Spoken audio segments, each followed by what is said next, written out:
नमस्कार दोस्तों, स्वागत है आपका टेयर डाउन के दूसरे एपिसोड में। आज हम देखने जा रहे हैं ग्राफिक्स कार्ड, जिसको आप जीपीयू भी बोलते हैं। ये है आपके कंप्यूटर का पूरा विजुअल प्रोसेसिंग यूनिट।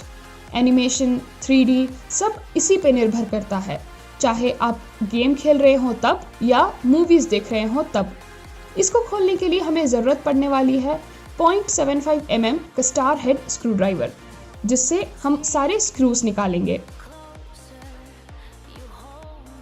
अगर हम इस ग्राफिक कार्ड के पीछे की तरफ देखें तो देख सकते हैं कि 4 स्क्रूज दिए हुए हैं बीचों बीच और कुछ कॉर्नर्स पे भी दिए हुए हैं। तो चलिए सबसे पहले हम ये 4 निकाल लेते हैं।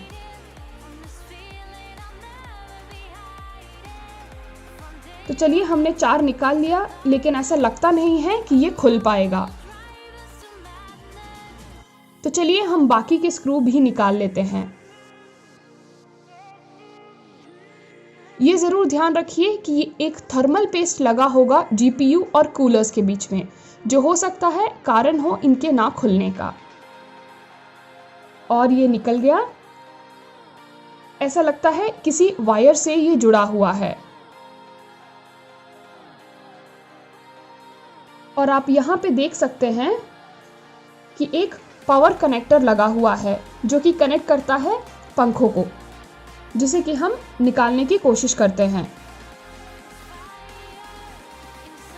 काफी कसा हुआ है ये।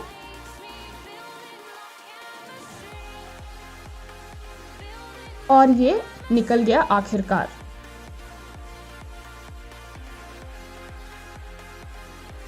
तो चलिए इस प्लेट को पलटते हैं और यहाँ पे जो आपको दिख रहा है वो है सर्किट बोर्ड, जिसमें ग्राफिक चिप, मेमोरी इत्यादि दिए हुए हैं, जिसके बारे में हम फिर बात करेंगे। ये देखते हैं निकास पंखे को या और हीट सिंक। पंखे आपको यहाँ साइड में दिख जाएंगे और ये दिया हुआ है कॉपर हीट पाइप, जो कि सारी गर्माहट चिप से निकाल के ट्रांसफर करता है एक स्टील के उपकरण को, जिसे फिर निकास पंखे ठंडा करते हैं। तो चलिए अब हम सर्किट बोर्ड को देखते हैं। आपको बीचों बीच जीपीयू चिप दिखेगा, जिसके चारों तरफ मेमोरी मॉड्यूल्स दिए हुए हैं। सामने की तरफ सारे सर्किटरी चीजें दी हुई हैं। यह है एक ऑक्सिलरी कनेक्टर, जो कि है 6 पिन और 8 पिन। पीछे की तरफ आउटपुट दिए हुए हैं, डिस्प्ले पोर्ट, HDMI और 2 DVI पोर्ट। तो चलिए अब हम निकास पंखे को हीट सिंक से अलग कर लेते हैं। सबसे पहले हम स्क्रूज ढूंढेंगे। यहाँ पे पीछे की तरफ आपको 2 स्क्रूज दिख जाएगा और एक स्क्रू सामने की तरफ दिखेगा, जो कि यहाँ पे छुपा हुआ है। तो चलिए हम तीनों स्क्रू को निकाल लेते हैं। गीगाबाइट इसी डिज़ाइन को अपने कार्ड्स के लिए इस्तेमाल करता है, जिसे कहते हैं विंड फोर्स, जो कि 3 निकास पंखे का सेटअप है। इनके स्क्रूज और असेंबली थोड़े अलग तरीके के होते हैं, डिपेंडिंग ऑन द मॉडल। तो चलिए लगता है तीनों स्क्रूज निकल गए हैं, लेकिन लगता है एक और स्क्रू फंसा हुआ है, जिस कारण से हम इसको पूरी तरह से नहीं निकाल पा रहे हैं। कुछ लॉक्स जो कसे हुए हैं, हम उसको ढीला करेंगे। आशा करती हूँ कि आपको ये कंटेंट पसंद आ रहा होगा। हमें कमेंट सेक्शन में ये ज़रूर बताएं और लाइक और सब्सक्राइब करना न भूलें। तो ऐसा दिख रहा है कि ये कहीं स्क्रू से फंसा हुआ है। हमने ऑनलाइन काफ़ी ढूंढने की कोशिश की कि ये चौथा स्क्रू कहाँ पे है, जिसके बारे में लेकिन हमें ऑनलाइन में कोई जानकारी नहीं मिली। हमें फिर बाद में कैमरा में ढूंढने पे हमें एक दिखा कि एक स्क्रू जो कि अंदर की तरफ फंसा हुआ है, जिसको निकालना आसान नहीं था।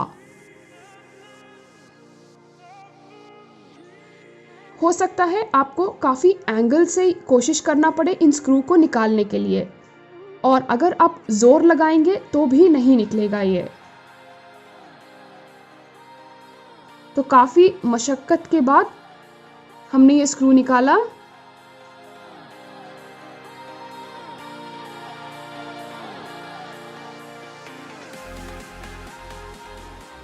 और ये आप देख सकते हैं कि स्क्रू निकल गया।